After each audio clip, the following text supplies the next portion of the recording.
இலங்கை தமிழரசுக் கட்சியின் மூத்த தலைவரும் முன்னாள் நாடாளுமன்ற உறுப்பினருமான மாவி சேனாதிராஜாவின் புதவுடல் மக்கள் அஞ்சலிக்காக யாழ் மாவட்டப்புறத்தில் உள்ள அவரது இல்லத்தில் வைக்கப்பட்டுள்ளது.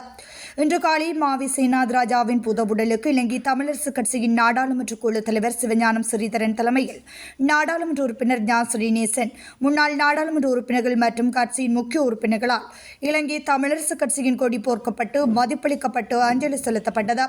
அத்தோடு மத தலைவர்கள், கட்சி உறுப்பினர்கள், பொதுமக்கள் என பலரும் அஞ்சலி செலுத்தி வருகின்றனர். 1942 ஆண்டு அக்டோபர் மாதம் 27ஆம் தேதி பிறந்த மாவி சேனாதிராஜா சிகிச்சை பலனின்றி யாழ்ப்பாணம் போதனா வைத்தியசாலையில் தனது 82வது வயதில் நேற்றிரவு உயிரிழந்துள்ளார்.